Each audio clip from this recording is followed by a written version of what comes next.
Nithyananda, bonjour. Today I invited my friend Neeraja from California. Hello everyone.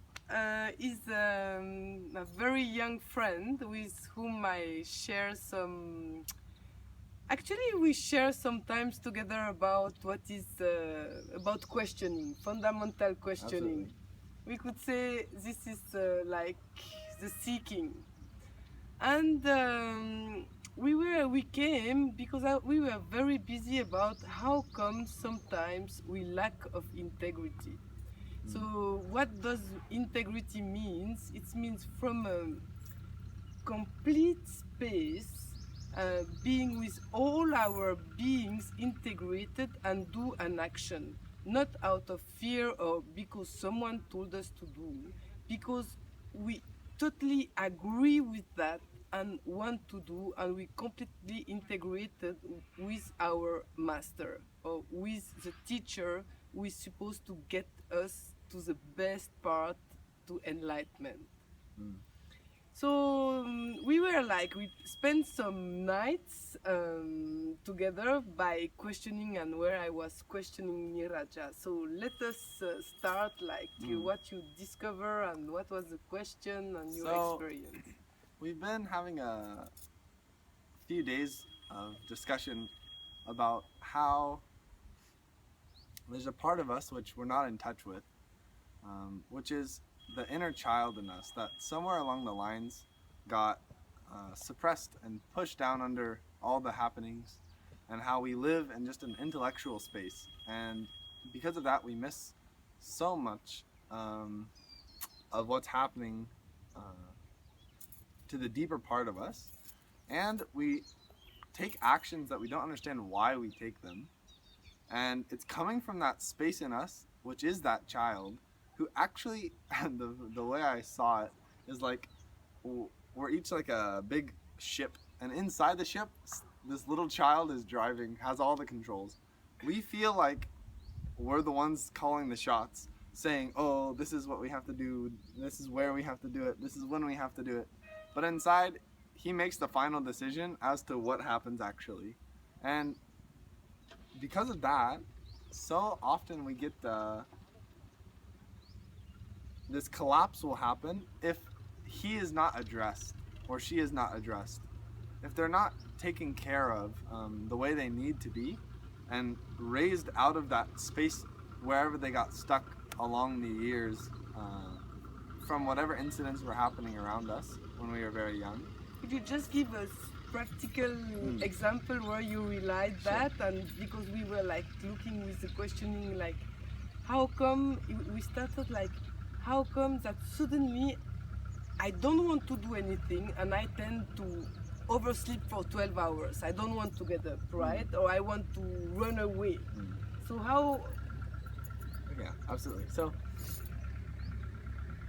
I'll take it for my own personal example, which is when I was very young, I developed this complete distrust on life where I decided I was going to put my foot down and resist everything happening around me. And so that part of me is still alive inside. And when it is, my intellect understands and is fully wanting something like integrity to the morning routine here, it'll make that decision. Yes, I'll wake up and I'll be there. But then when I wake up, it's like it's the child who's waking up. My intellect hasn't woken up yet. So then he says no and goes back to sleep. And it's that part which says no to life, which is, for so long I was actually not knowing what that part of me was, not understanding why this is happening at all. It kept me in a very confused space. But through our conversations, I was actually able to get back in touch with that part of me which I've not known was still alive all this time. Like it's actually been amazing what's happened between us. She's really helped me to get back in touch with my inner child and see that he's alive and needs to be addressed and has to be taken care of. It's like what used to be like a memory is now a tangible experience, like however I used to feel myself when I was like 3, 4, it's like I would be so out of touch with whoever that was, however they were feeling, all that. But all of a sudden, I got tapped back into that space, and I can actually feel alive in me, that part, how he understands, how he feels, what his personality is like. And so with that, it's like amazing to feel myself alive in that level, because I've been living intellectually for so long to where whatever situations, I'm just dealing from that level. So I'm missing the heart space that he's living in. He's so enamored with life and so ready to dive into everything and is so excited for everything in life. But because I cut him off so long ago, he just throws tantrums to try and get my attention that he's still there. And so all these tantrums have kind of been like an alarm clock to wake me up to that part of me.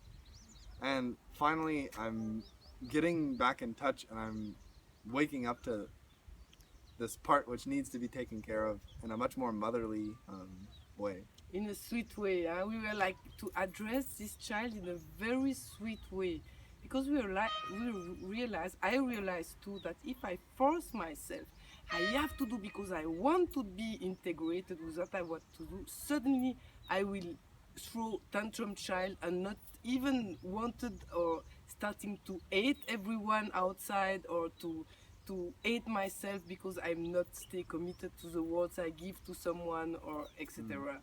And then we look like, how can we, once this inner child is alive, the little Adam, we can call him like Yes. that.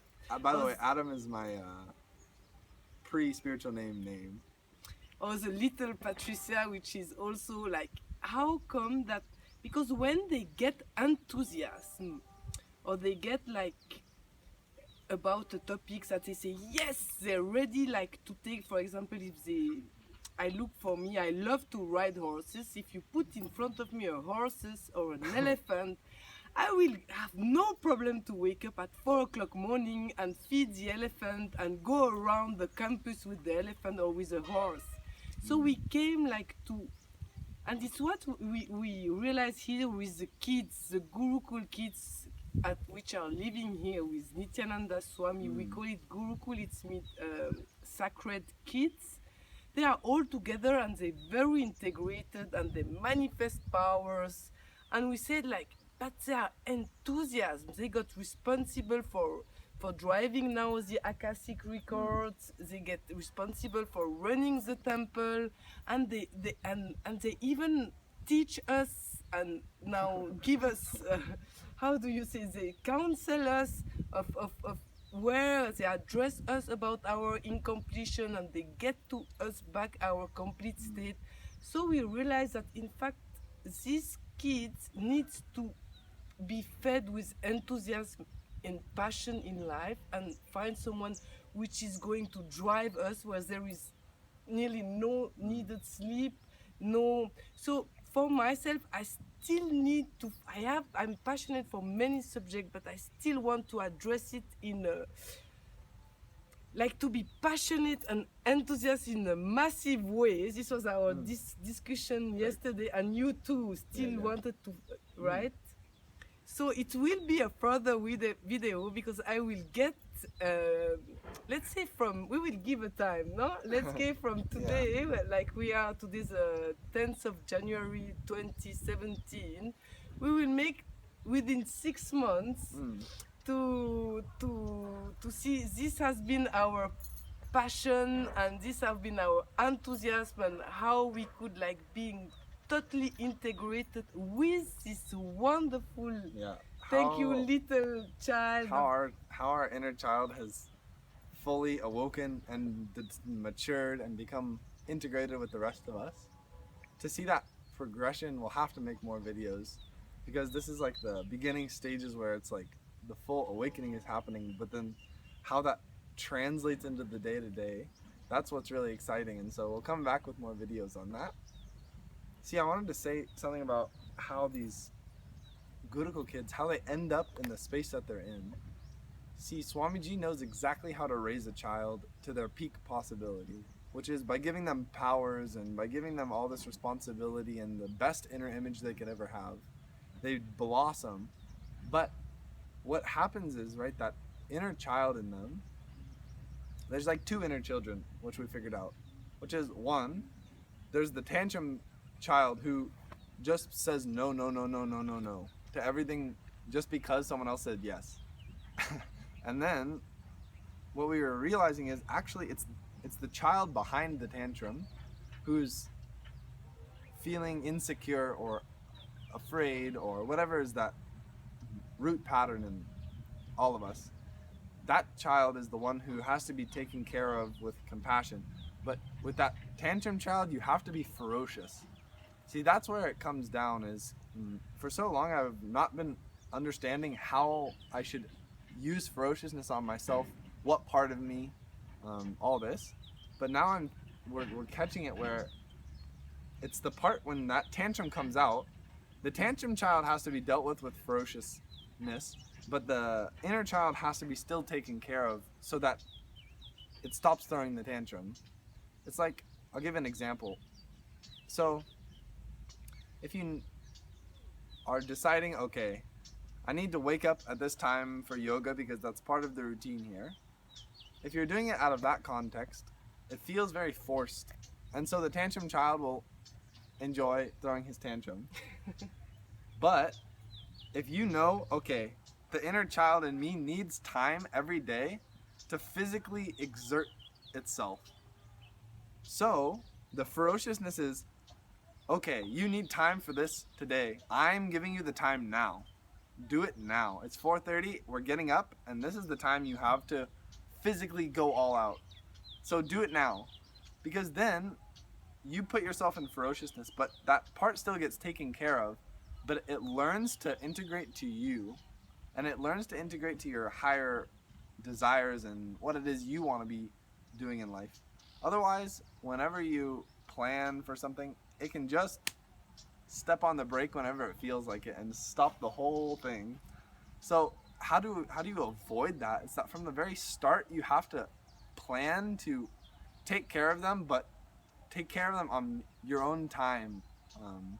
It's like to give yourself an hour every day to write poetry or make art or play music, just so that that part of you gets taken care of every day. But when that hour comes, you can schedule. That's how it all starts mixing together into an integrated being. So that's what I've been exploring recently, is just trying to figure out the way to integrate all these parts of me that aren't really parts, but because I'm currently perceiving them as parts, I have to deal with it that way. It looks like how I did it was I made like 4 columns, and I put my inner child, the Sadashiva aspect of me, the like God aspect of me, the higher self, and then I put the intellectual me. And so then I wrote down everything that all of them need every day, and then I took everything and put it into a whole me, and I wrote down everything that everyone needs in one day.